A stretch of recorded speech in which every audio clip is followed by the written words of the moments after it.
العلي العظيم. بسم الله الرحمن الرحيم. الحمد لله الملك الحق المبين قاسم الجبارين مبير الظالمين مدرك الهاربين، والصلاة والسلام على حبيب إله العالمين سيد الأنبياء والمرسلين خاتم النبيين رحمة للعالمين شفيع المذنبين، والمخاطب بطه وياسين أبي القاسم محمد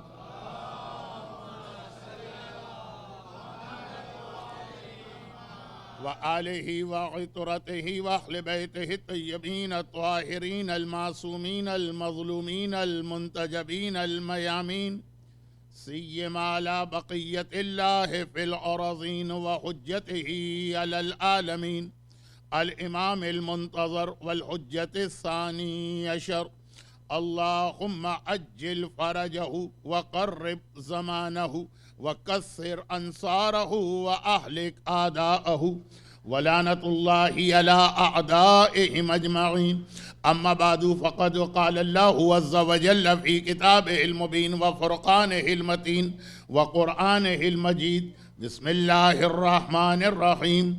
وما أرسلنا من رسول إلا ليطاع بإذن الله ولو أنهم إذ ظلموا أنفسهم جاءوك فاستغفروا الله واستغفر لهم الرسول لوجدوا الله توابا رحيما. فلا وربك لا يؤمنون حتى يحكموك فيما شجر بينهم ثم لا يجدوا في أنفسهم حرجا مما قضيت ويسلموا تسليما.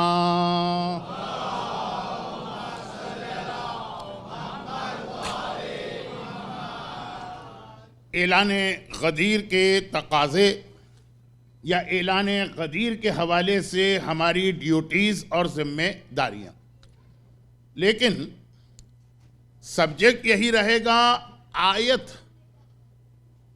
بدلتی رہے گی، کیونکہ میری کوشش یہ ہوتی ہے کہ ایام ازاں میں 10 مجلسوں میں 11 مجلسوں میں کم از کم 5-6 مختلف آیتیں ترجمے کے ساتھ مجمع کے کان تک پہنچ جائیں. تو آج یہ سورہ نساء آیت نمبر 64 اور 65. وما ارسلنا من رسول، ہم نے کوئی رسول نہیں بھیجا. 313 رسول آئے کہ اس سے زیادہ آئے کہ یہاں رسول میں انبیاء بھی شامل ہیں، یہ ساری بحث چھوڑیے. وما ارسلنا من رسول، ہم نے کوئی رسول نہیں بھیجا الا، سوائے ایک مقصد کے. پرپز آف رسالہ صرف ایک ہے، لیطاع باذن اللہ، کہ لوگ ان کی اطاعت کریں. مسلمانوں میں ایک اسکول آف تھاٹ جو بہت نیا ہے، اس کا یہ کہنا ہے کہ رسول جو ہیں وہ جسٹ لائک اے پوسٹ مین یا just like a courier service, آئے وہاں سے میسج لیا، آپ کو ڈیلیور کیا، چلے گئے، اور کوئی تعلق اس بات سے نہیں ہے کہ وہ میسج کیا ہے. پوسٹ مین کو یہ بھی نہیں پتا ہوتا کہ اس لیٹر میں کیا لکھا ہوا ہے، خوشی کا ہے کہ غم کا ہے، کہ کیا نیوز آئی ہے، کچھ نہیں. یہ رسول کا اسٹیٹس ہے. اور نہ صرف یہ کہ مسلمانوں میں یہ بالکل نیا اسکول آف تھاٹ، لیکن بعض ایسے حالات ہیں آج کل کہ بہت زیادہ یہ پروموٹ بھی کیا جا رہا ہے. خود سے پروموٹ نہیں ہو رہا ہے، اس کے پیچھے ہے کوئی، بہت زیادہ پروموٹ بھی کیا جا رہا. اور آج کی رات ایک ایسی رات ہے کہ یوجولی میں اس رات میں 3 میں سے کسی ایک چیز کو اپنی مجلس کا موضوع یا سبجیکٹ بناتا ہوں، کیونکہ آج کی رات شب جمعہ، اور شب جمعہ ہمیں 3 بہت اہم ڈیوٹیز اسلام نے دی. نمبر 1، دعا. وہ سارے پرابلم تمہارے جو 6 دن ویک میں تم نے اس سے پہلے دعا کی اور تمہاری وہ دعا قبول نہیں ہوئی یا پرابلم سالو نہیں ہوا، آج کی رات اسپیشل رات ہے دعا کے لیے. تو یہ خود اپنی جگہ ایک بہت ڈیٹیل سبجیکٹ ہے. اور دوسرا آج کی رات کا بہت امپورٹنٹ ٹاپک ہوتا ہے موت. اور تیسرا زمانے کا امام کیونکہ وہ ایک شب جمعہ کے اینڈ پر ہی ظاہر ہوگا. اچھا اب یہ تینوں سبجیکٹ ایسے ہیں کہ ایک مجلس کیا، ایک عشرہ کیا، رمضان کے 30 دن بھی اس پہ گفتگو کی جائے تو حق ادا نہیں ہوتا ہے. تو میں یہ نہیں چاہتا کہ ایک مجلس میں بہت ساری باتیں آ جائیں، لیکن یہ جو آخری بات میں نے کہی اس کے لیے صرف ایک جملہ کہہ کے میں آگے بڑھ رہا ہوں. ایک نیا اسکول آف تھاٹ جو پلانٹ کیا گیا ہمارے درمیان اور اس کو پروموٹ بھی کیا جا رہا، اور بہت ساری فورسز اس پروموشن میں انوالو، اور اس وقت جو دنیا کے حالات بن چکے ہیں جس کو دیکھ کر یہ محسوس ہو رہا ہے ہر پڑھا لکھا آدمی اس کو یہ امپریشن ملتا ہے کہ ظہور کا زمانہ قریب آ رہا ہے. اب کسی وقت بھی زمانے کا امام ظاہر ہونا چاہیے، کیونکہ آلموسٹ وہ تمام سائن، وہ تمام نشانیاں، وہ تمام علامتیں آلموسٹ پوری ہو چکی. اور یہ جملہ جو ابھی میں نے مجلس میں کہا کئی حدیثوں میں بھی آیا. کون سا جملہ؟ کہ بس ایسا لگ رہا ہے کہ کسی وقت بھی امام آ سکتے ہیں. کئی حدیثوں میں جہاں ظہور امام کی نشانیاں بتائی گئیں تو وہاں آخر میں یہ جملہ آتا ہے کہ جب یہ اور یہ اور یہ اور یہ واقعہ پیش آ جائے تو بس یہ سمجھ لینا کہ یا صبح کو امام آ رہے ہیں یا شام کو امام آ رہے ہیں. آلموسٹ ان میں سے ہر نشانی ہم کو لگ رہا ہے کہ پوری ہو گئی. اور اسپیشلی جب آج ہم اسلامک ورلڈ کی حالت دیکھتے ہیں اور وہاں کی جو پولیٹیکل سچویشن ہے اس پہ نگاہ ڈالتے ہیں. ہمارے یوتھ اور ینگسٹر کا آج کل بہت ہی یہ فیوریٹ قسم کا ٹاپک ہے. سوشل نیٹ ورکنگ کی جتنی بھی سائٹ ہیں سب پہ بہت زیادہ یہ ڈسکشن چلتا رہتا ہے. کوئی بادشاہ مر گیا، کوئی ایسا انسیڈنٹ پیش آ گیا اور فوراً کوئی نہ کوئی وہ حدیث کا ریفرنس دیکھ کر یہ پروو کرنا چاہتے ہیں کہ بس اب امام آنے والے نہیں، بس آگے سمجھیے. آلموسٹ یہ سب سے بڑا فتنہ حدیث میں آیا کہ یہ سب سے بڑا فتنہ ہے اگر کوئی ظہور امام کے لیے کوئی ٹائم پیریڈ کو فکس کر دے، ساری نشانیاں پوری ہو جائیں پھر بھی امام نہیں آئیں گے، یعنی میں پاسبل، اور کوئی نشانی بھی پوری نہ ہو اور امام آ سکتے. امام یہ جو سائن آف ظہور ہیں یا ظہور کی نشانیاں،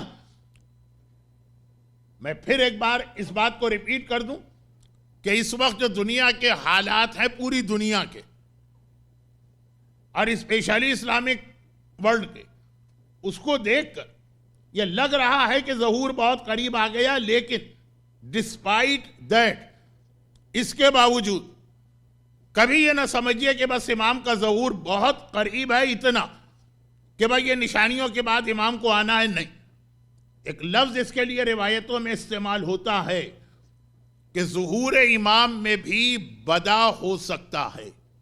یعنی جیسے حکم شریعت کینسل ہو جاتا، بیت المقدس تھا پہلے قبلہ، پھر اس کو چینج کر کے کعبہ کیا گیا، اس طرح اس قسم کی چیزوں میں بھی اللہ چینج کر سکتا ہے. ایون، اب یہ ایون پہ غور کیجئے گا، ایون امام معصوم بھی آ کر یہ کہہ دیں کہ میرا بیٹا اس تاریخ کو آ رہا ہے، لیکن ہو سکتا کہ امام معصوم یہ جملہ کہہ دیں، ہمیں ڈیٹ دے دیں، ہم کیا سمجھیں؟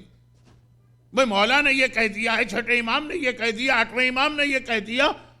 کل رات کی میری مجلس، دنیا کی ہر چیز غلط ہو سکتی ہے، امام کا قول کبھی غلط نہیں ہو سکتا. امام کی زبان سے اگر کوئی جملہ نکل گیا تو یونیورس اپنے آپ کو چینج کر کے اس جملے کے حساب سے ایڈجسٹ ہوگی. اگر زندہ آدمی کو لے کے آئے اور امام نے کہا میں نماز جنازہ پڑھتا ہوں تو وہ مر جائے گا.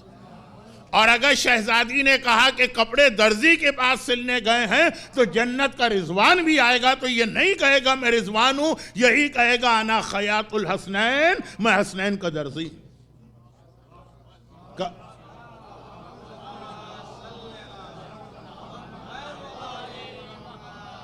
مجمع کنفیوز ہے کہ درود پڑھا جائے کہ نہ پڑھا. ہاں اب لگا کہ واقعاً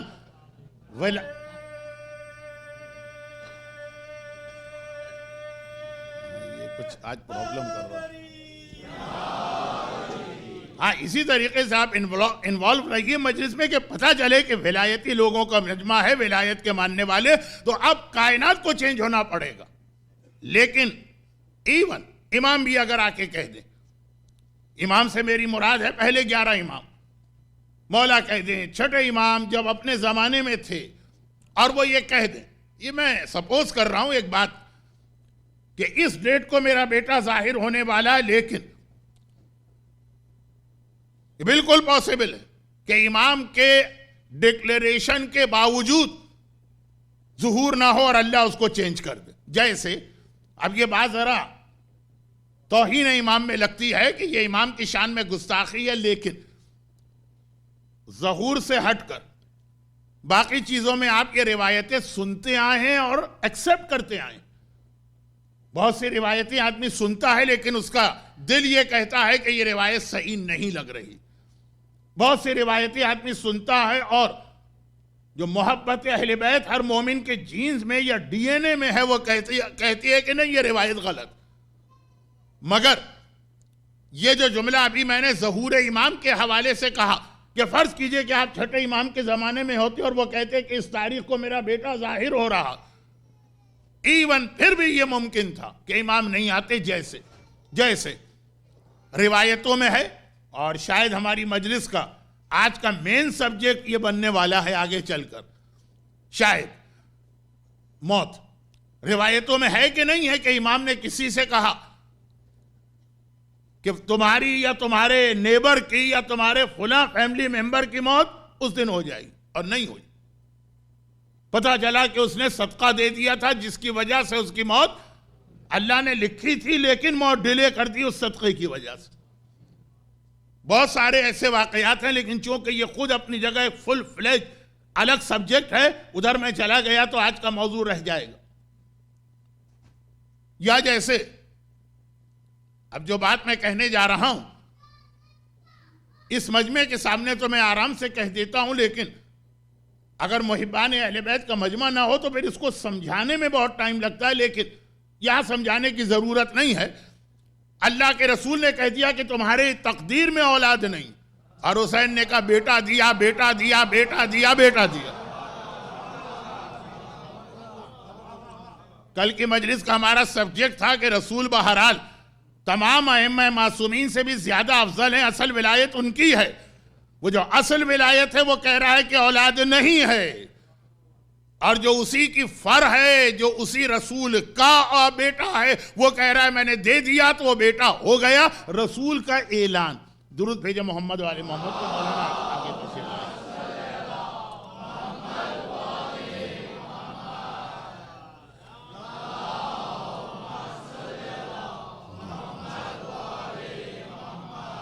نعوذ باللہ, رسول کا اسٹیٹس کم نہیں ہے. ہمیں معلوم ہے کہ رسول سردار ہیں ان تمام ائمہ کے بھی, لیکن بات یہ ہو رہی تھی کہ رسول تک نے ایک چیز کا اعلان کر دیا یا ڈکلیئر کر دیا, لیکن چینج ہو گئی وہ چیز. تو ظہور امام بہت ڈیلیکیٹ یا سینسیٹیو ایشو ہے. یہ فیس بک پر نوجوانوں کے کھیل کود کا کوئی مسئلہ نہیں ہے کہ آج امام آ رہے ہیں, کل امام آ رہے ہیں, یہ نشانی پوری ہوئی تو امام آ رہے ہیں, فلاں جگہ یہ پولیٹیکل سچویشن ہو گئی تو امام آ رہے ہیں. بہت احتیاط کرنا, بہت احتیاط کرنا. ہلک المستعجلون و نجل مؤمنون, جلدی کرنے والے ہلاک ہوں گے. یہ خطبے کا ایک جملہ میں نے خالی اس لیے پڑھا کہ آج کا یہ اصل سبجیکٹ نہیں ہے, یہ خود بہت زیادہ ٹائم چاہیے اس کے لیے, اور کم از کم آج کے مجلس کا جو موضوع ہے وہ بالکل الگ ہے. لیکن آج رات کی وجہ سے اتنے 2-4 جملے 5 جملے میں نے کہہ دیے. جلدی کرنے والے ہلاک ہوں گے. ہر مومن کو ظہور امام میں جلدی کرنا ہے. ہماری دعا یہی ہوتی ہے اجل اللہ اجل اللہ اجل اللہ, العجل العجل العجل. مگر نجات انہی کو ملے گی جو صبر کریں گے ایمان کے ساتھ. یعنی اتنی جلدی نہیں کرنا ہے کہ کوئی فراڈ یا دھوکے باز دنیا کے حالات سے فائدہ اٹھا کے ہمیں مس گائیڈ کرے یا گمراہ کرے, جیسا اس سے پہلے ہسٹری میں ہو چکا. اور جہاں تک سائن آف ظہور کا تعلق ہے وہ ریپیٹ بھی ہو سکتے ہیں. اور جیسا کہ میں نے کہا کہ وداؤٹ اینی سائن آف ظہور امام آ بھی سکتے ہیں. اب یہ ایک الگ موضوع بنے گا. تو آج کی رات مومن کو زمانے کے یعنی آج کی رات سے مطلب اسپیشلی آج یہ 15 اکتوبر کی رات نہیں بلکہ ہر شب جمعہ اسپیشلی مومن کو اس پر بیٹھ کے غور کرنا ہے کہ اپنے دل میں زمانے کے امام کی معرفت بڑھائے. اور معرفت خالی امام کا نام یاد کرنے کا نام نہیں ہے. امام کا نام لے لیا معرفت ہو گئی. یہ ساری چیزیں سمجھے کہ سچا امام آئے تو ایسا نہ ہو کہ ہم ویٹ ہی کرتے رہیں اور امام کا جہاد کمپلیٹ ہو جائے جس کے نتیجے میں ہم مارے جائیں. اور ایسا بھی نہ کریں کہ اتنی جلدی کریں کہ کوئی جھوٹا آ جائے اور ہم اس کو مان لیں. یعنی کوفے والوں کی طرح سے ہمیں اتنی جلدی نہیں کرنا ہے کہ ابن زیاد آیا تو لوگوں نے اسی کو مسلم سمجھ لیا تھا. معرفت. اب یہ آج کی رات دعا, آج کی رات معرفت اور آج کی رات موت. اچھا اب یہ موت کی بات کیوں آ گئی؟ یہ آ گئی ولایت کے حوالے سے. ولایت اللہ کا رسول لِیُطَاعَ بِإِذْنِ اللہ. پہلے قرآن نے کام اعلان کیا کہ ہر رسول وَمَا أَرْسَلْنَا مِن رَسُولٍ إِلَّا لِيُطَاعَ بِإِذْنِ اللہ. ہر رسول کو ہم نے بھیجا تاکہ تم اس کی اطاعت کرو. اطاعت کہتے ہیں آنکھیں بند کر کے بلائنڈلی فالو کرنے کو. کیونکہ یہ مجلس یا یہ والا پوائنٹ میں کئی جگہ پڑھ چکا ہوں. ویسٹ میں رہنے والے کہتے ہیں مولانا یہ تو ہم نہیں مانیں, بلائنڈلی تو کسی کو فالو نہیں کرنا, پہلے سوچنا ہے سمجھنا. جو کل میں بات کہہ رہا تھا کہ کوئی بینیفٹ کوئی فائدہ ہو تو بات ماننا یا چلیں.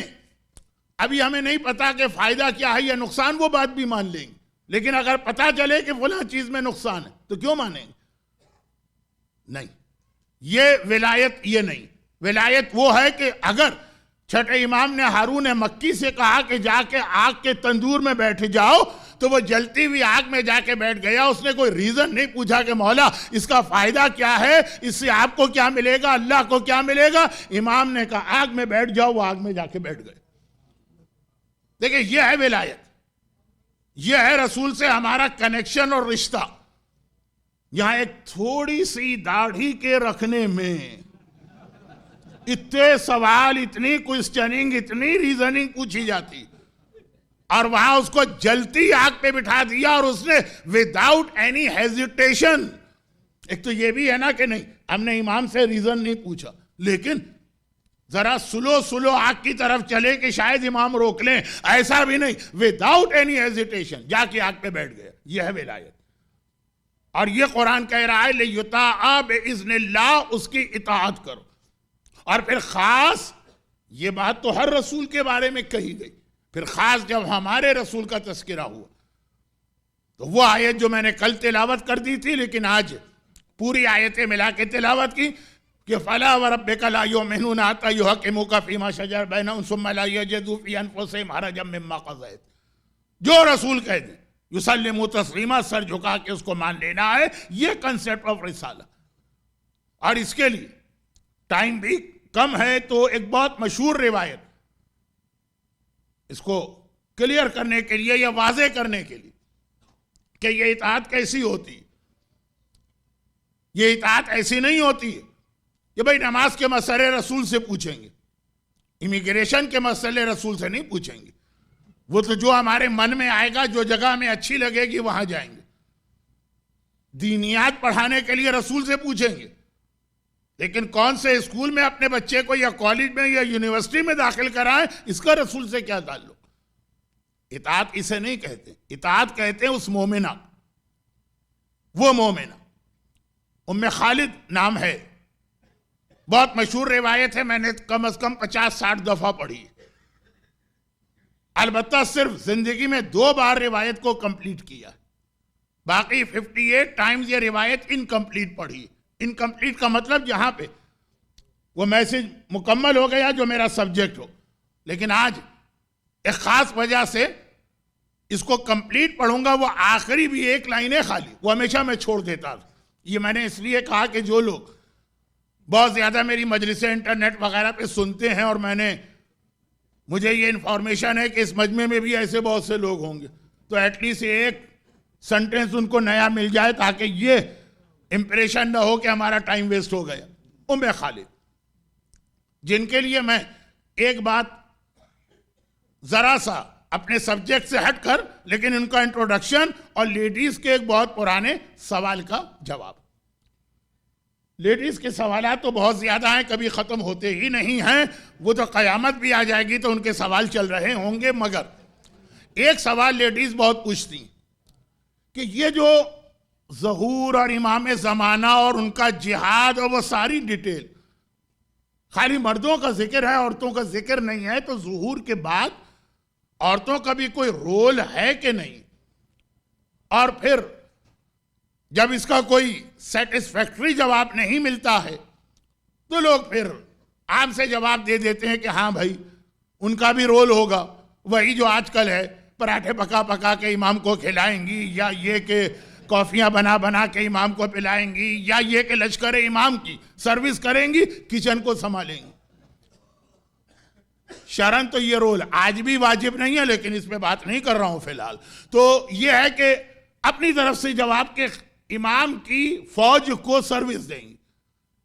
روایتوں میں بہت ڈیٹیل کے ساتھ اس کا جواب، بلکہ وہ فیگر بھی دیا گیا ہے کہ امام کی 330 کی آرمی میں اتنی عورتیں ہوں گی، اور ان میں سے 9 یا 13 عورتیں، ریاحین الشریعہ نامی کتاب میں پوری روایت 9 یا 13 عورتوں کا نام بھی ہے۔ ایک تو فیگر ہے خالی کہ 52 48، اور ایک ہے کہ نہیں، نام ہے کہ یہ اور یہ اور یہ عورتیں تو خاص طور پر امام کی آرمی کو جوائن کریں گے۔ ان میں سے ایک ام خالد ہے، یہ والی جن کا یہ واقعہ۔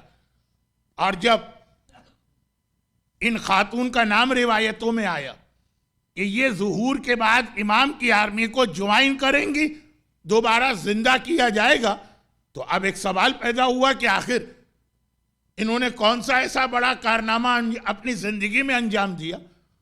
کیا ان کی امپورٹنس ہے ان کی اپنی لائف ٹائم میں کہ اللہ ان کو اتنا ہائی اسٹیٹس دے گا؟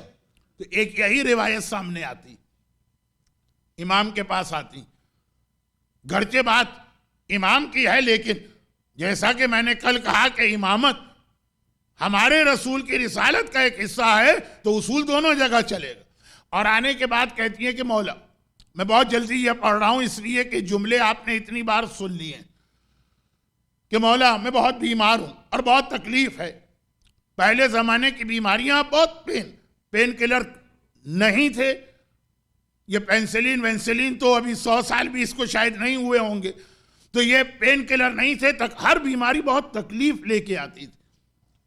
چنانچہ امام نے فرمایا بھی کہ اگر کوئی پین اور درد کے عالم میں ایک رات بیماری میں گزارے تو 70 سال کے گناہ صغیرہ اس سے معاف ہو جاتے ہیں۔ اللہ جب کوئی امتحان لیتا ہے تو اس کا ریوارڈ اور اجر بھی دیتا ہے۔ اب تکلیف بہت، لیکن بیماری ہے، برداشت کر رہی ہوں۔ مولا میں اس بات پہ بہت حیران ہوں کہ یہی پرابلم مدینے میں دوسرے لوگوں کو تھا، اور وہ انہی ڈاکٹرز کے پاس گئے جن کے پاس میں جاتی ہوں، وہ ٹھیک ہو گئے۔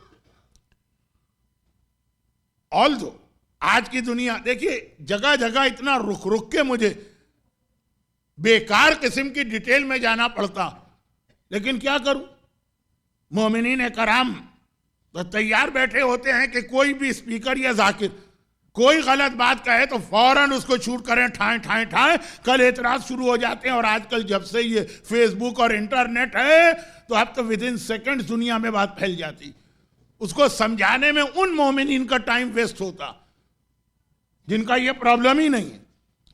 اس لیے یہ کہنا پڑ رہا کہ آج ایک بچہ بھی جانتا کہ اگر 2 آدمیوں میں سیم سمٹم ہے تو ضروری نہیں ہے کہ دونوں کی بیماری بھی ایک ہو سکتا ہے اس کی الگ بیماری ہو، اس کی الگ بیماری ہو۔ مگر اتنی ڈیٹیل میں جاؤں گا تو ایک واقعہ بھی کمپلیٹ نہیں ہوگا، جبکہ واقعہ اتنا سنا ہوا ہے آپ کا۔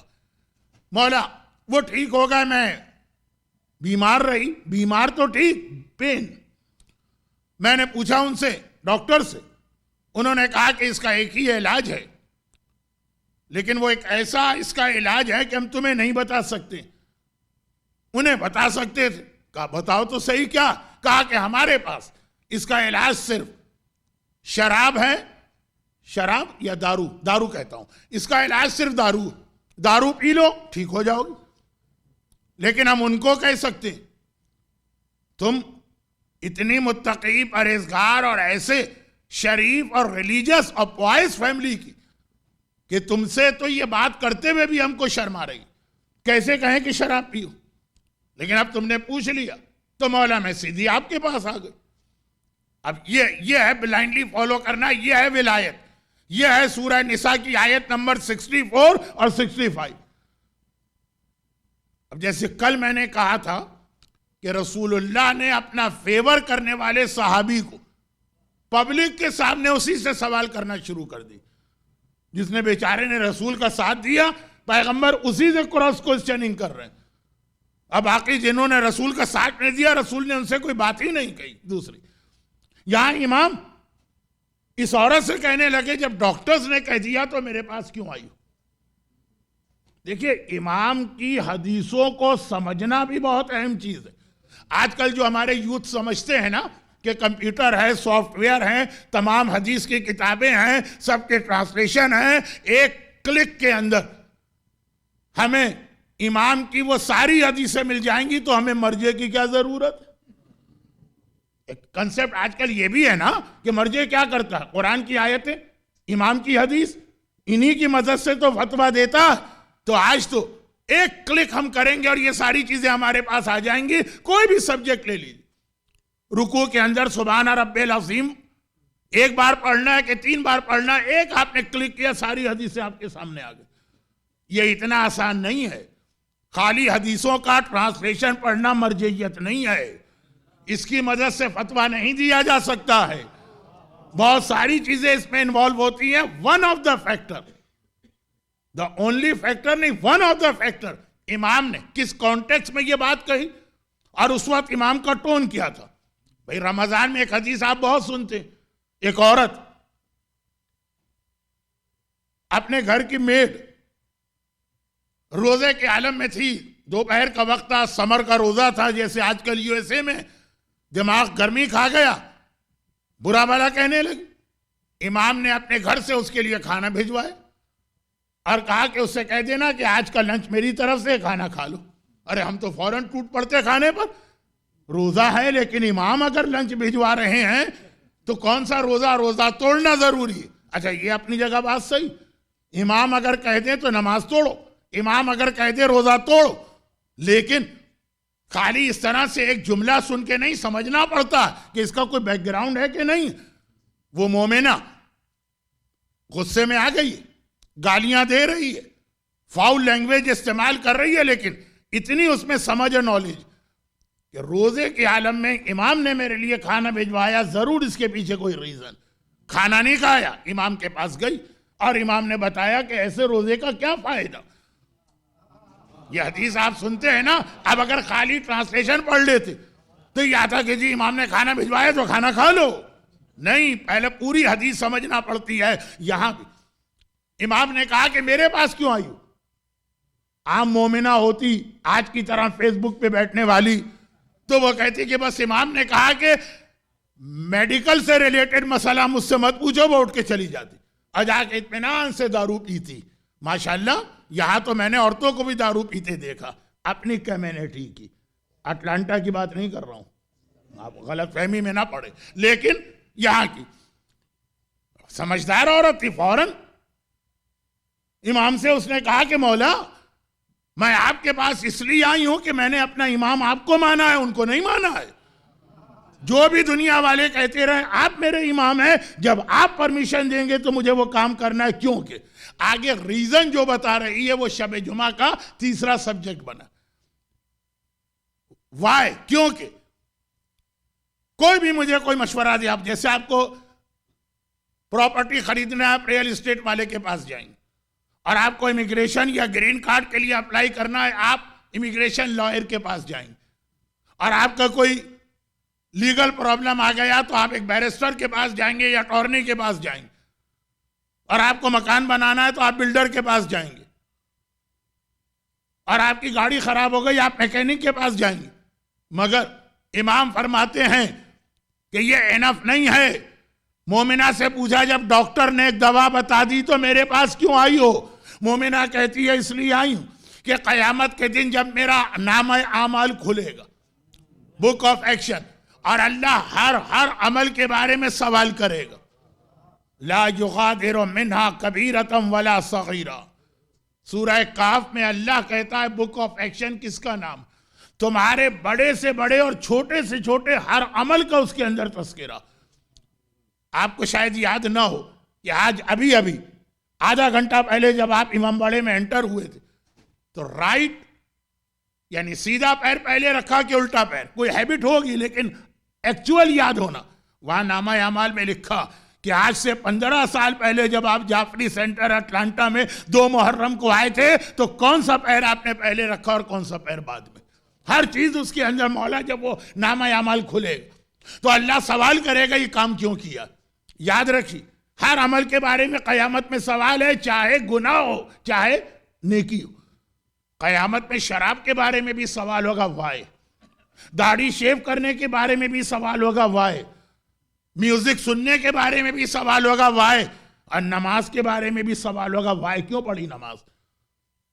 اور روزے کے بارے میں بھی سوال، حج کے بارے میں بھی سوال۔ پتہ چلا کہ نماز کا من تو نہیں تھا لیکن مجلس میں آئے تھے، جماعت نماز ہو رہی تھی، اگر الگ ہو جاتے تو لوگ برا سمجھتے اس لیے آ کے کھڑے ہو گئے۔ ہر عبادت کے بارے میں سوال ہے۔ تو اب مولا میں یہ چاہتی ہوں کہ قیامت میں جو سوال اللہ مجھ سے کرے میرا ایک رپلائی ہو۔ میرے مولا نے کہا، میرے آقا نے کہا، میرے امام نے کہا، ہر عمل کے بارے میں میرا یہ جواب ہو۔ یہ ہے ولایت، یہ ہے ولایت۔ ہر عمل کے بارے میں نماز کیوں پڑھی میرے آقا نے کہا۔ اور اب بات کو شارٹ کرتا ہوں اس لیے کہ مثالیں دینے کا فائدہ نہیں۔ ابھی میں شراب پی لوں اور پوچھا گیا شراب کیوں پیوں تو میں یہ نہ کہوں کہ ڈاکٹر نے کہا تھا، میں کہوں میرے امام نے کہا تھا۔ یا شراب نہیں پیوں اور مر جاؤں اور قیامت میں پوچھا جائے کہ سوسائڈ کیوں کیا تو میرا جواب یہ نہ ہو کہ میں بڑی پوائس ہوں، مجھ سے شراب پی نہیں جا رہی تھی، میں نے کہا اللہ کے لیے میں اپنی جان نہیں، میں کہوں امام نے مجھے منع کیا۔ اپنے ہر سوال کا جواب قیامت کے دن ایک دینا چاہتی ہوں، میرے امام نے کہا۔ چھٹا امام خوشی کے عالم میں اپنی جگہ سے کھڑا ہو گئے۔ وہ ابو بصیر جن کا کل نام لیا تھا کہ امام نے ان کو پریس کیا ہے، ان سے کہنے لگے، یہ روایت کے راوی ابو بصیر، کہ ہمارا شیعہ ایسا ہوتا ہے جیسی یہ مومنہ۔ ایک عورت کو رول ماڈل بنا رہے ہیں امام ہم جیسے مردوں کے لیے۔ ہر سوال کا جواب یہ ہے لِيُطَاعَ بِإِذْنِ اللَّهِ، یہ ہے ثُمَّ لَا يَجِدُوا فِي أَنفُسِهِمْ حَرَجًا مِّمَّا قَضَيْتَ وَيُسَلِّمُوا تَسْلِيمًا، حکم رسول کے آگے سر جھکانا۔ لیکن یہاں تک تو میں بہت پڑھ چکا ہوں، بات مکمل ہو گئی اطاعت۔ لیکن پھر امام نے اس کو دیکھا اور کہا کہ تمام ڈاکٹرز کہہ رہے ہیں شراب پیو اور میں کہتا ہوں کہ نہ پیو، ابھی تمہیں فائدہ ہوگا، لیکن جب تمہاری جان یہاں پہنچے گی، جب ملک الموت روح نکال رہا ہوگا، اس وقت یہ شراب پینے کی جو تکلیف تمہیں برداشت کرنا پڑے گی وہ اس دنیا کی ساری تکلیفوں کے مقابلے میں بہت زیادہ۔ ابھی کیوں پی رہی ہو شراب؟ بہت پین ہے، ایز اے پین کلر۔ یہ 50 سال 60 سال کی بیماری، یہ سب پین کو جمع کرو، وہ انتہائی کم ہے اس پین کے مقابلے میں جو روح نکالنے کے وقت ملک الموت شرابی کو دیتا۔ ایک روایت آئی ہے اور وہ قرآن کی ایک آیت کی تشریح بھی ہے، جنت اور جہنم، یہ بھی قرآن کا ایک سبجیکٹ۔ جہنم کے بارے میں ایک جگہ قرآن نے کہا نارون حامیہ، وہ بہت گرم آگ ہے۔ گرم تو آگ تو ہوتی ہی گرم ہے، ویری ہاٹ، آگ تو ہے ہی گرم، ٹھنڈی آگ بھی کوئی ہوتی ہے؟ امام نے کہا کہ ہاں، یہ دنیا کی آگ جہنم کے مقابلے میں ٹھنڈی آگ ہے۔ جہنم کی آگ کو 70,000 ٹائم پانی سے دھویا گیا تو ٹیمپریچر کم ہو کے یہ دنیا کی آگ بنی جس میں ہم 2 منٹ بھی نہیں بیٹھ سکتے۔ مولا نے یہی جملہ تو کہا تھا اس مومن سے. اس نے آ کر کہا کہ مولا میرا من تو بہت چاہتا ہے کہ میں گناہ نہ کروں, اللہ کا حکم مانوں, آپ کے آرڈرز کو فالو کروں, لیکن کیا کروں جب گناہ کا ٹائم آتا ہے گناہ ہو جاتا. یہ ہم لوگوں کا بھی پرابلم ہے, گناہ نہیں. بہت پرانا ڈائبیٹک پیشنٹ ہوں, مجلسوں میں شاید امام کا ذکر نعوذ باللہ کم کیا ہے, اپنی شوگر کا ذکر زیادہ کیا ہے. بہت پرانا, بہت دل کہتا کوئی ایسی چیز نہیں کھانا ہے جو شوگر بڑھائے, لیکن جب دسترخوان پر آپ لوگ, اچھا اٹلانٹا میں تو عادت نہیں ہے لوگوں کی, لیکن جہاں اور دسترخوان پہ لوگ انوائٹ کرتے ہیں اور ایک سے ایک اچھے کھانے ہوتے ہیں. ہم گھاس کھائیں وہ بریانی کھا رہا ہو, یہ تو برداشت نہیں ہوتا, ہاتھ بڑھ جاتا. روزانہ ارادہ کرتے ہیں, پھر ہاتھ بڑھ گیا, شوگر گھر جا کے چیک کی بہت زیادہ تھی, نہیں کل سے نہیں کھائیں گے, اور معلوم ہوا کل آیا تو اس سے ڈبل کھا لیا. تو خلاصہ یہ ہے کہ وہ کہہ رہا ہے کہ مولا میں ارادہ کرتا ہوں, جیسے آپ نے نماز کے لیے مجلس سنی, ارادہ کریں گے اب کل سے فجر کی نماز قضا نہیں کرنا, لیکن صبح کا وقت آئے گا نماز قضا ہو جائے گی.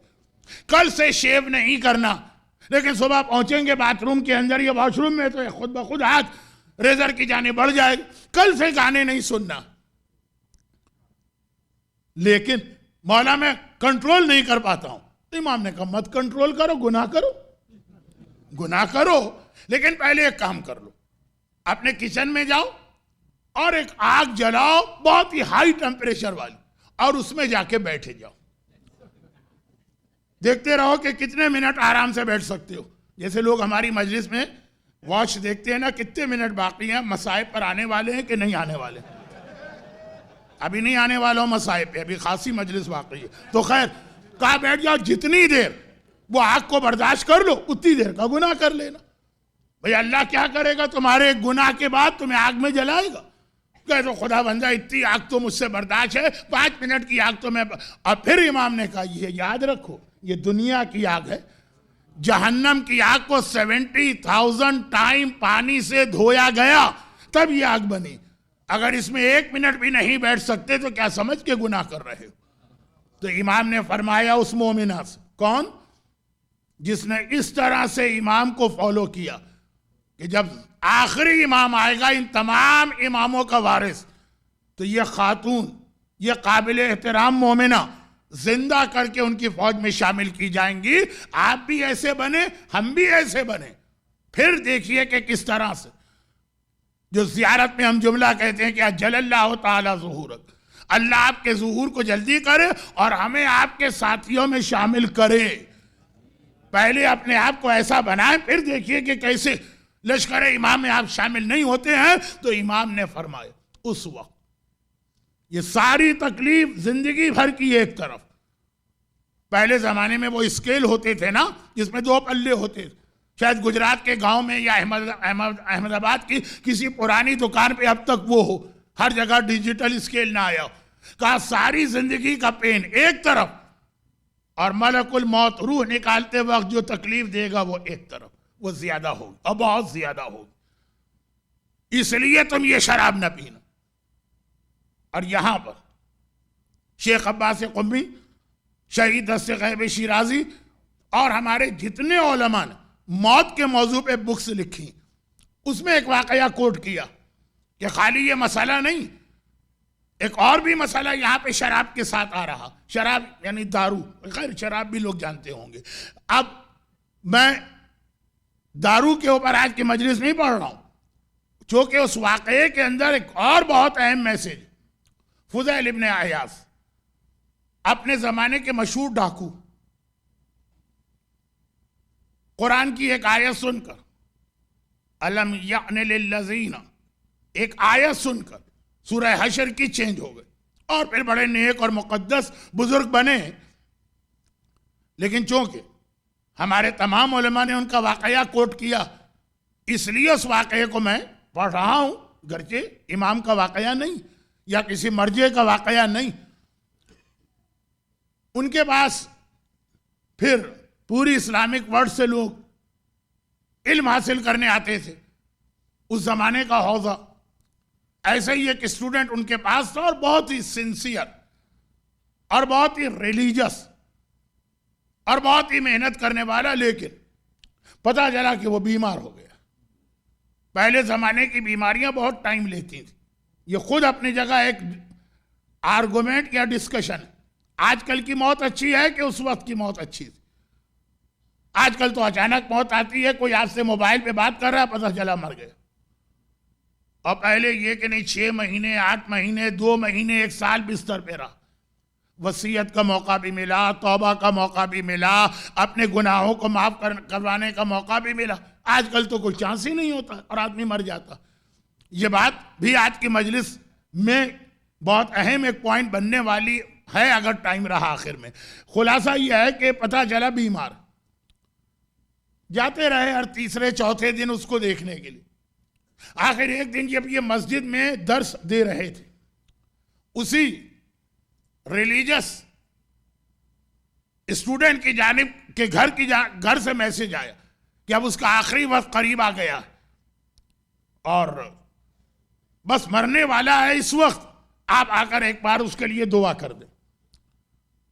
بزرگ، نیک، مقدس لوگ، ان کا پریزنس بھی مرنے والے کو فائدہ دیتا اور ان کی دعا بھی فائدہ دیتی، خالی پریزنس بھی فائدہ دیتا، پریزنس۔ چنانچہ ایک ایسا نوجوان جو ان کا اسٹوڈنٹ بھی رہا، تو ایک عام مومن کا حق ہے، اس کا تو زیادہ حق ہے، چلے گئے، اپنا درس بند کیا اور چلے گئے، اس کے قریب گئے، اور جو آخری وقت میں سب سے اہم چیز ہے اس سے کلمہ پڑھوایا۔ کہہ دو کہ اشہد ان لا الہ الا اللہ۔ ابھی دوسرے کلمے کے دوسرے پارٹ پہ تو پہنچے ہی نہیں کہ وہ مرنے والا وہ نوجوان جو بہت بری حالت میں، تکلیف، درد، پین، ایک بار ان کی جانب دیکھتا ہے اور کہتا ہے کہ میں نہیں پڑھوں گا کلمہ۔ اچھا، مرتا ہوا آدمی، اس کو اپنے سینسز پہ اتنا کنٹرول بھی نہیں ہوتا ہے، دوبارہ اسے ریپیٹ کیا۔ تیسری مرتبہ جب کہا کلمہ پڑھو تو وہ غصے کے عالم میں بیٹھ گئے، اس کے بدن میں طاقت نہیں تھی، اٹھ کے بیٹھ گئے اور کہنے لگا کہ نعوذ باللہ یہ نان سینس باتیں بند کرے اور نکل جائے میرے کمرے سے، میں کہہ چکا ہوں کہ میں نہیں پڑھوں گا کلمہ۔ اب اتنا اس نے کہا، انف تھا، فضیل ابن عیاض نکلے۔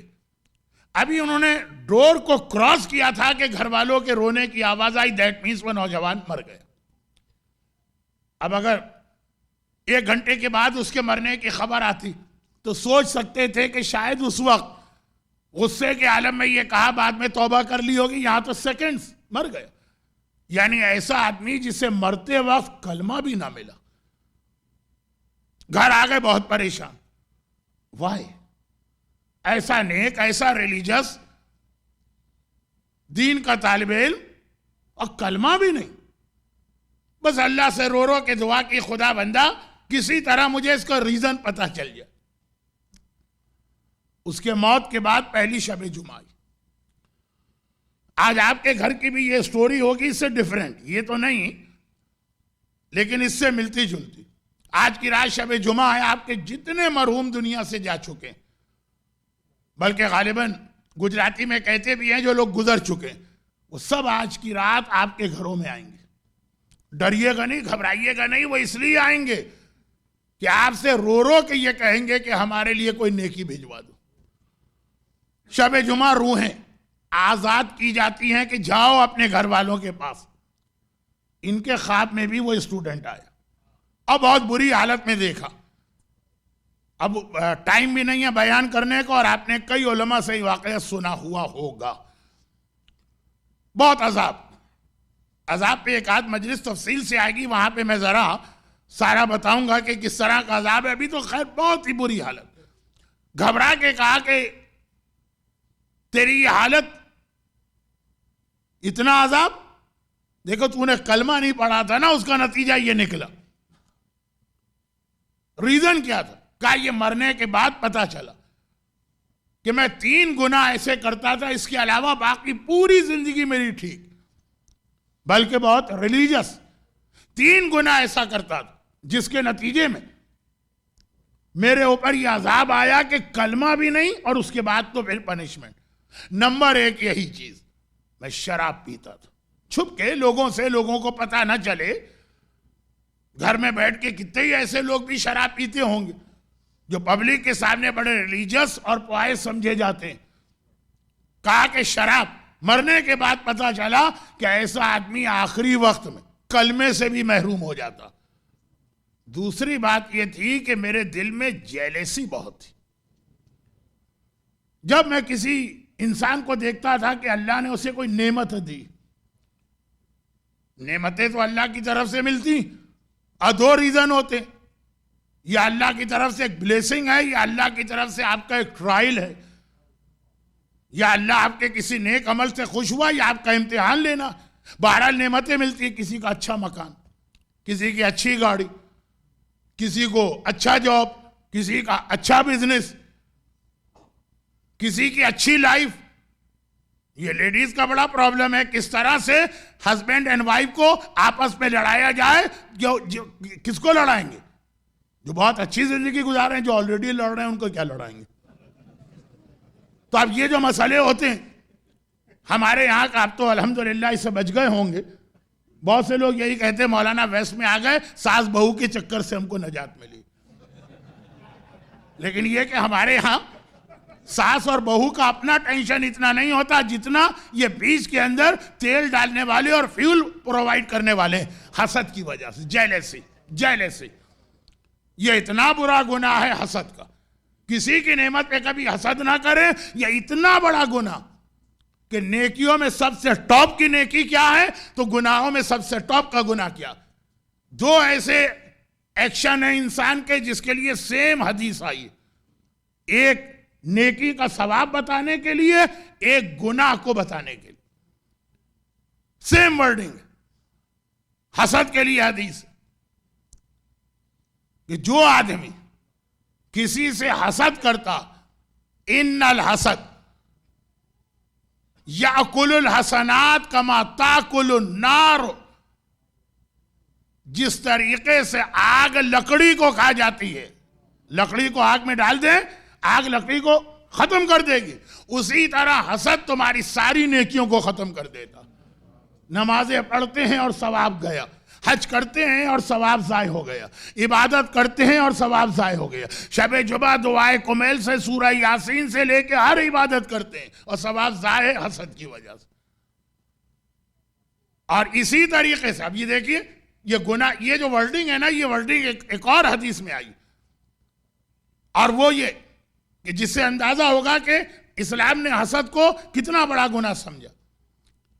اور وہ یہ ہے کہ حب علی یاکل السیئات کما تاکل النار الحطب، علی کی محبت گناہوں کو اس طرح کھا جاتی ہے جیسے آگ لکڑی کو کھا جاتی ہے.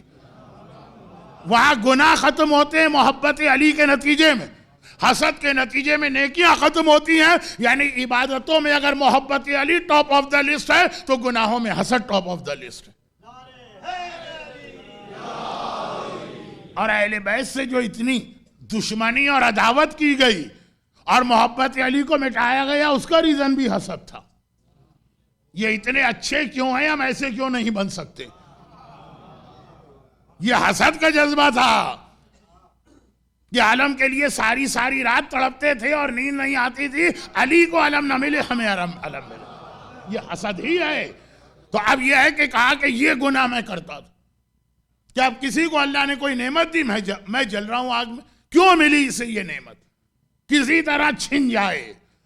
اور تیسرا یہ کہ میں غیبت بہت کیا کرتا تھا. شراب، حسد اور غیبت. جہاں بیٹھا کسی نہ کسی مومن کی برائی. یاد رکھیے کہ ابھی تک ٹل ناؤ، آگے نہیں کہہ سکتا فیوچر میں کیا ہونے والا ہے، ٹل ناؤ شراب پینے والے ابھی تک اتنا رسپیکٹ کرتے ہیں کہ امام باڑے میں بیٹھ کے شراب نہیں پئیں گے اور انشاءاللہ کبھی بھی نہیں پئیں گے. لیکن دنیا اتنی خراب ہو گئی پھر بھی آپ کو امام باڑے میں شراب نظر نہیں آئی. مسجدوں میں لوگ شراب نہیں پئیں گے، چاہے باقی ہر جگہ پئیں، پب اور شراب خانے میں اور اپنے ہاں برتھ ڈے کے فنکشن میں اور شادی بیاہ کی تقریب میں یا ڈنر کے اوپر وہ لوگ آپ نے دیکھے نہیں ہیں، اس لیے آپ کو شاید میری بات عجیب لگے، لیکن اس دنیا میں صاحبان ایمان کی بات کر رہا ہوں۔ یہ گناہ بہت بدترین گناہ ہے، لیکن گناہگار کو بھی پتا کہ مسجد کی ایک رسپیکٹ، امام باڑے کی ایک رسپیکٹ، خانہ کعبہ کی ایک رسپیکٹ۔ ابھی حال ہی میں ایک صاحب نے حج کیا اور اس کے بعد ایک مومن نہیں ہے، ایک مسلمان، اپنا ایک سفر نامہ لکھا حج کا، تو اس کے اندر لکھ رہے ہیں، دیکھیے ذرا آدمی کتنا بے حیا بن جاتا، کہ میں عرفات اور مینا گیا 5 دن بہت زیادہ تھک گئے۔ عرفات اور مینا کے پرابلم تو ہوتے ہی ہیں، چنانچہ اپنے گھر آتے ہی پہلا کام میں نے یہ کیا کہ فریج کھول کے شراب کی بوتل نکالی، پوری ایک بوتل ختم کی، تب جا کے مجھے سکون حاصل ہوا۔ یہ اختتام اپنے حج کا اس بات پہ کر رہے ہیں اور بڑے فخر کے ساتھ یہ لکھ رہے ہیں، مگر اس کا مطلب یہ ہوا کہ عرفات اور مینا میں ان کی بھی ہمت نہیں ہوئی شراب پینے کی، جو اتنا بے حیا آدمی کہ گناہ اتنا بڑا کر کے لکھ کر پبلک کے ہاتھ میں دے دے، یہ ابھی تک ہے نا۔ لیکن غیبت کیسا گناہ، امام باڑوں میں بھی ہوتا، مسجدوں میں بھی ہوتا ہے، کربلا میں امام حسین کے روضے پہ بھی ہوتا ہے، خانہ کعبہ کے سامنے بیٹھ کے بھی یہ گناہ کیا جاتا۔ شراب سب سے بدتر گناہوں میں سے ایک، مگر پھر بھی گناہگار بھی اتنا سمجھتا ہے کہ یہ شراب یہاں نہیں پی جائے گی، یہ رسپیکٹ کے خلاف ہے۔ غیبت کو ایسا گناہ بنا دیا گیا کہ نماز جماعت سے پہلے لوگ بیٹھے ہیں تو غیبت ہو رہی، نماز جماعت کے بعد ختم ہوئی نماز جماعت اور غیبتیں ہو رہی، مجلس سے پہلے غیبتیں ہو رہی ہیں، مجلس کے بعد غیبتیں ہو رہی۔ اور وہ کہہ رہا ہے کہ پتہ چلا کہ یہ 3 گناہ ایسے ہیں کہ اس کا کرنے والا آخری وقت میں کلمے سے بھی محروم ہو جاتا۔ ایک دارو پینے والا، ایک حسد کرنے والا، ایک غیبت کرنے والا، اور کتنے زیادہ ہمارے ہاں یہ گناہ کامن۔ اب سنیے ایک بات، آخری بات، اس پہ بھی مجھے ایک بہت فیمس اسٹوری پڑھنا تھی، لیکن اب آج وقت نہیں ہے تو انشاءاللہ کل۔ ابھی صرف ایک آخری بات، کسی مومن کا باپ یا کسی مومن کی ماں قید ہو جائے، گرفتار ہو جائے، جیل میں بھیج دی جائے،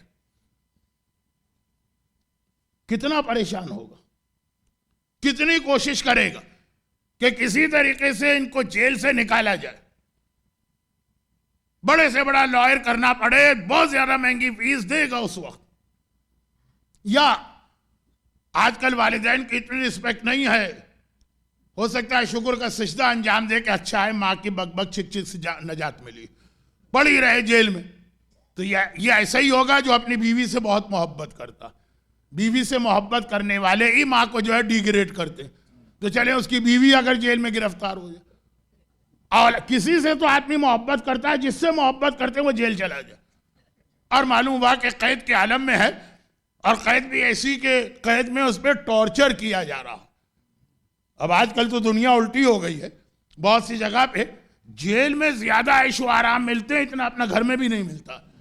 لیکن آپ آئے تو انڈیا سے ہے نا، کچھ پاکستان کے لوگ ہوں گے میری طرح سے۔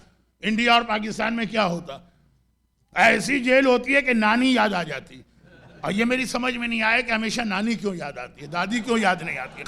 خیر وہ ہوگی کوئی ایسی نانی اسلام میں یا تاریخ اسلام میں۔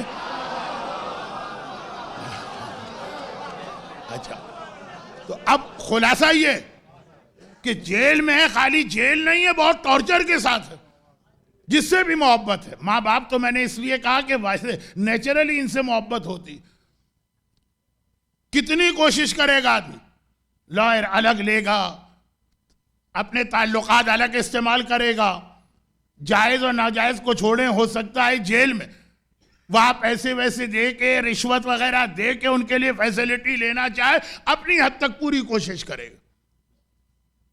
لیکن یہ ان جنرل بات کر رہا ہوں، ماں مر گئی، ہم کو بھی پتا ہے، ماں تو ہر وقت انسان کے ساتھ گناہگار تھی، باپ مر گیا گناہگار تھا، اور جس سے محبت ہے وہ مر گیا گناہگار، کہاں گیا؟ جیل میں گیا، سخت ترین جیل میں گیا۔ یہ دنیا کی جیل تو کیا ہوگی جو قبر کی جیل، اور اگر عذاب آ رہا ہے تو سخت ترین عذاب آ رہا ہوگا۔ دنیا میں کیا ٹارچر ہوتا ہے جو قبر کے اندر عذاب دیا جاتا ہے گناہ گار کو، کوئی فکر ہے؟ کوئی پریشانی ہے؟ کچھ ان کو اس قید سے رہا کرانے کے لیے کوئی انسان کوشش کر رہا ہے؟ پاکستان میں پرسنلی جانتا ہوں، کیونکہ شہر کراچی سے میرا تعلق ہے۔ کراچی میں تو بہت سے بے گناہ بھی قید ہو جاتے ہیں۔ اولاد قید ہو گئی، جوان بیٹا اگر باپ بوڑھا، ماں قید ہو گئی اگر بیٹا جوان، مکان تک لوگوں نے بیچ دیے ہیں تاکہ لائر کی فیس اور کورٹ کی فیس کسی طرح ان کو رہا کرانا۔ پراپرٹی آدمی سیل کر دیتا ہے صرف اس لیے کہ جیل میں ہے، یہ برداشت نہیں ہو رہا۔ اور جو ماں باپ یا جو اولاد گناہوں کی وجہ سے قبر کی قید میں ہوں گے، مولا کا جملہ ہے کہ قبر کیا ہے قبر؟ ان القبر روضۃ من ریاض الجنہ وحفرۃ من حفر النار، جنت کا باغ بھی ہے کچھ لوگوں کے لیے، کچھ کے لیے جہنم کا سخت ترین عذاب اسی قبر میں۔ ان کو کیسے رہا کرانے کی کوئی فکر ہے؟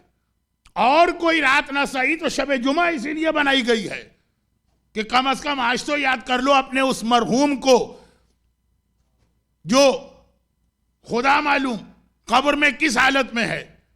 یوم تبلی السرائر، قرآن نے قیامت کے لیے کہا قیامت میں ہر آدمی کا سیکرٹ کھول دیا جائے گا۔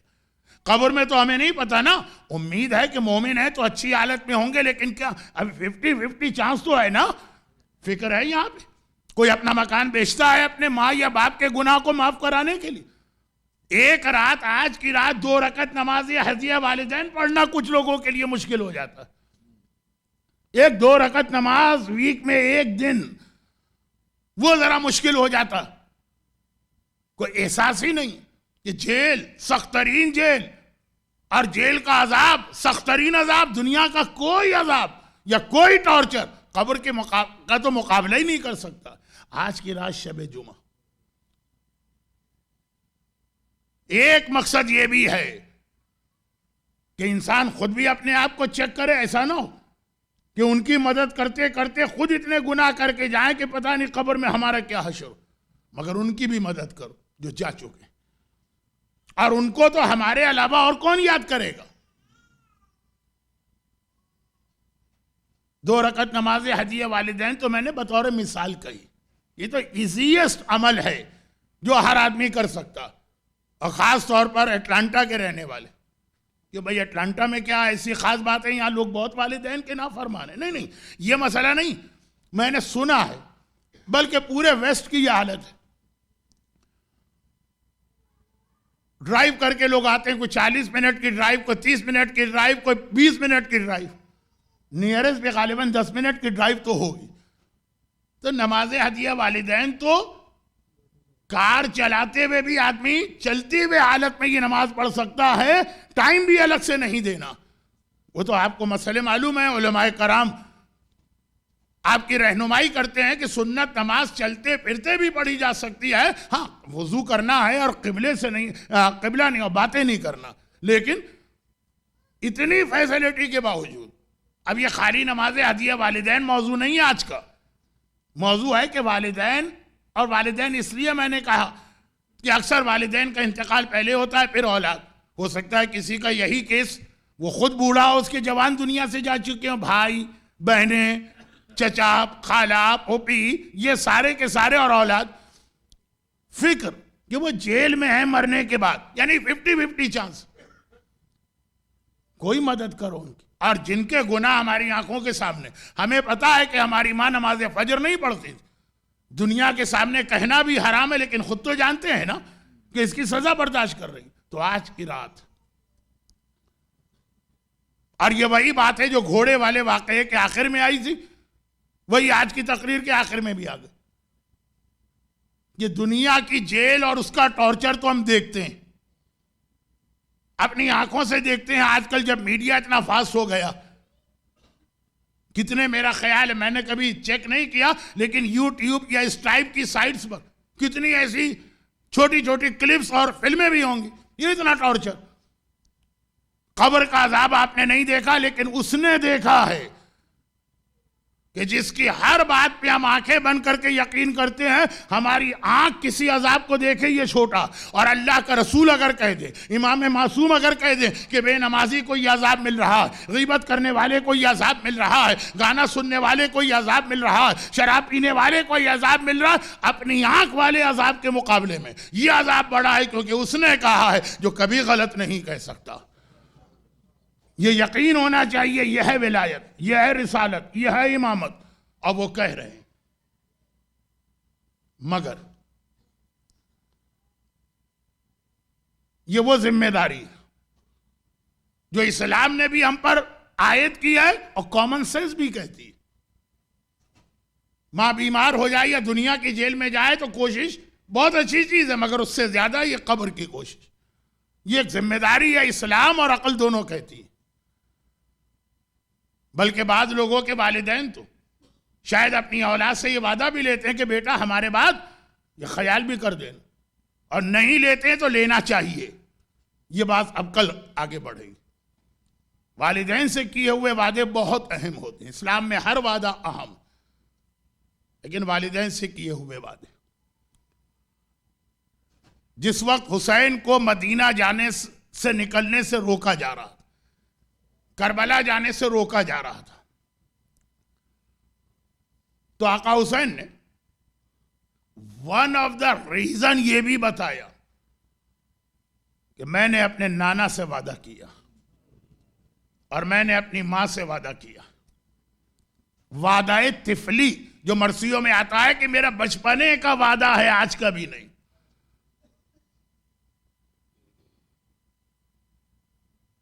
ذرا سی مصائب کی ترتیب میں بدل رہا ہوں، یعنی کربلا پہنچنے کے مصائب اب کل رات کو آئیں گے، اس کا ریزن میں کل ہی بتاؤں گا، اس کا ایک ریزن بھی۔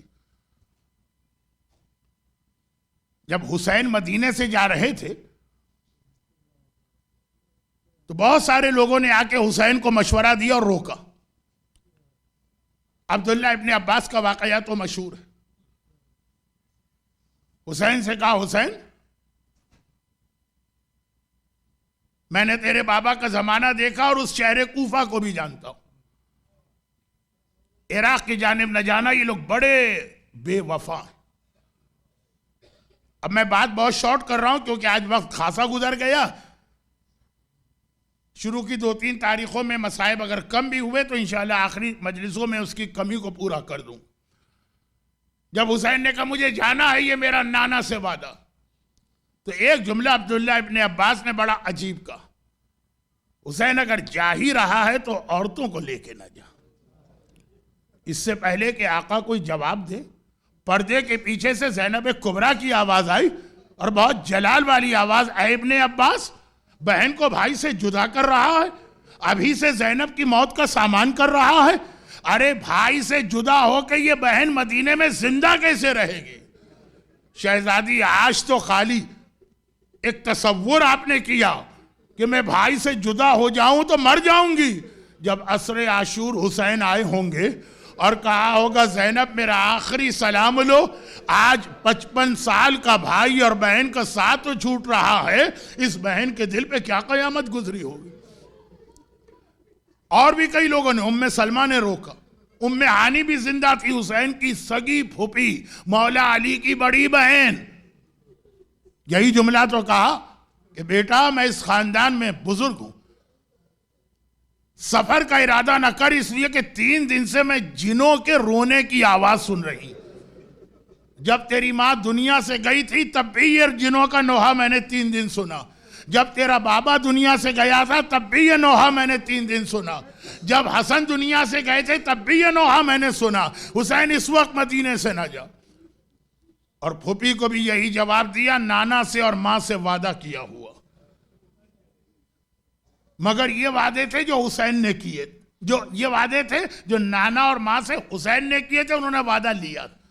ایک وعدہ حسین نے کسی اور سے بھی کیا تھا۔ مرحوم مولانا غلام عسکری صاحب خطیب آل محمد اکثر یہ جملہ پڑھتے ہیں جو شہزادہ علی اصغر کے مصائب میں دوبارہ بھی پڑھوں گا، اور وہ یہ ہے کہ جب فاطمہ صغریٰ کو یہ یقین ہو گیا کہ بابا مجھے اپنے ساتھ نہیں لے جا رہے ہیں، تب سغرا ایک بار رباب کے پاس آئی اور کہا اماں رباب میری طبیعت خراب تھی، میں بیمار ہوں 2-3 ہفتے سے۔ جب کوئی بیمار ہوتا ہے نا تو بہت ہی چھوٹا بچہ یا نیو بورن بیبی کے قریب نہیں جاتا، تو اصغر کو تو اب تک میں نے دیکھا بھی نہیں۔ اب جب آپ جا رہی ہیں اور میرا اصغر بھیا جا رہا تو اماں کم از کم ایک بار تو اصغر کو میری گود میں دے دیجیے۔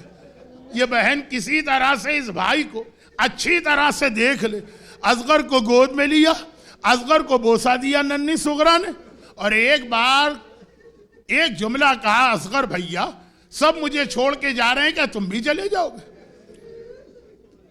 اب بہن کی فریاد اصغر نے کچھ اس طرح سنی کہ ایک بار سغرا کے سینے سے چمٹ گیا۔ حسین کا پیغام آیا، زینب بہن قافلہ تیار، سیدانیوں سے کہو کہ باہر آئیں۔ رباب آگے آئیں سغرا کے قریب اور کہا اصغر کو گود میں لینا چاہ۔ اصغر نے ماں سے منہ پھیر لیا، بہن کی آغوش میں گود میں منہ چھپائے لیٹا۔ رباب کہتی رہی اصغر میری گود میں آ جا، اصغر راضی نہیں ہوا۔ کلثوم آگے بڑھی، اصغر بیٹا میری گود میں آ جا۔ ام فروا جو ایک روایت کے مطابق علی اصغر کی خالہ بھی ہیں، رباب کی بڑی بہن، وہ آگے بڑھی۔ اصغر کسی کی بات نہیں سن رہا، حتیٰ یہ کہ کبرا آئی، حتیٰ یہ کہ سکینہ آئی، آخر میں زینب آ گئی۔ زینب آ گئی، اصغر بیٹا میری گود میں آ جا، ہمیں یہاں سے چلنا ہے، دیر ہو رہی ہے۔ اور اصغر آج پھوپھی کی جانب بھی متوجہ نہیں ہے۔ ایسی فریاد سغرا کی اصغر کے دل کو لگی۔ 3 بار حسین نے پیغام دیا، 4تھی بار خود آ گئے۔ کہا زینب تجھے پتا ہے نا، میں نے کل بھی کہا تھا شریکت الحسین، تمہیں پتا ہے کہ ہمیں مغرب سے پہلے مدینے سے نکل جانا ہے، یہ دیر کیوں ہو رہی؟ زینب نے کہا بھیا کیا کریں، اصغر نہیں مان رہا۔ حسین قریب آئے، کہا اصغر بیٹا میری گود میں آ جا۔ اللہ معلوم آج کون سا دن تھا کہ اصغر باپ کی گود میں جانے کو بھی تیار نہیں۔ ایک جملہ حسین نے کہا، ایک وعدہ ایک جملہ، بھئی یہ جملہ سننا تھا کہ اصغر کو گویا تڑپ کر اچھل کر بہن کی گود سے باپ کی گود میں آ گئے۔ عجیب جملہ کہا میرے آقا حسین، اصغر بیٹا میں تجھے تیری بہن سے الگ نہ کرتا اور تجھے یہاں چھوڑ کے جاتا، لیکن جو جہاد مجھے کربلا میں کرنا ہے تیرے بغیر میں کامیاب نہیں ہو سکتا ہوں۔ اصغر تیرے خون ناحق کی مجھے کربلا میں ضرورت ہے، تو میرا سب سے بڑا مجاہد بننے والا ہے۔ اب جو اصغر نے سنا کہ بابا کا جہاد میرے بغیر مکمل نہیں ہوگا، تڑپ کے باپ کی گود میں آ گئے۔ شاید اسی لیے جب عصر عاشور حسین نے کہا تھا حل من ناصرین ینصرونا، تو اصغر نے اپنے آپ کو گہوارے سے گرا دیا تھا۔ بابا ابھی سے آپ نے کیوں حل من ناصر کہا؟ ابھی اصغر زندہ ہے، مدینے سے وعدہ کر کے آئے تھے اصغر کو میدان میں لے کے جائیے۔ اور حسین نے کہا زینب بہن اب بیبیوں سے کہو جلدی کریں، سواریاں آ چکی۔ کیا شان کی سواریاں تھیں، محلہ بنی ہاشم میں پہرا لگ چکا ہے، اونٹ لائے جا رہے ہیں، ہر اونٹ پہ محمل و ہماری ہے، ہر محمل پہ پردہ پڑا ہے، ہر بی بی باہر آتی ہے، اس کا وارث آگے بڑھتا ہے، سہارا دیتا ہے۔ ام فروا باہر آئیں، ایک بار قاسم دوڑ کے آگے بڑھے، ماں کو سہارا دے کے اونٹ پہ سوار کرایا۔ ایک بار ام لیلہ باہر آئیں، اکبر دوڑ کے آگے بڑھے، جوان بیٹے نے ماں کو سہارا دیا۔ ام کلثوم باہر آئیں، ام کلثوم کی کوئی اولاد نہیں ہے، لیکن عباس چھوٹا بھائی اولاد کی مانند ہے، آگے بڑھا، کلثوم کو سہارا دے کے سوار کرایا، اور آخر میں ثانی زہرا زینب کبریٰ بیت الشرف سے باہر آئیں۔ ایک طرف سے اکبر دوڑ کے آئے، ایک طرف سے عباس دوڑ کے آئے۔ حسین نے قریب آ کے کہا نہیں اکبر بیٹا تم نہیں، عباس تم نہیں، زینب کو میں سوار کراؤں گا۔ یہ کہہ کے میرے آقا نے زینب کو سوار کرایا۔ 28 رجب کا قافلہ چلا، اور یہی بیبیاں ہیں 11 محرم کو کربلا کے میدان میں سواریاں لائی گئیں۔ نہ محملیں ہیں، نہ عماریاں ہیں، نہ پردے ہیں، نہ سوار کرانے والا کوئی ہے۔ ہر بی بی کو مدینہ یاد آ گیا۔ فروا نے مقتل کو دیکھا، قاسم بیٹا تیری ماں سوار ہو رہی ہے، تو بھی سہارا نہ دے گا؟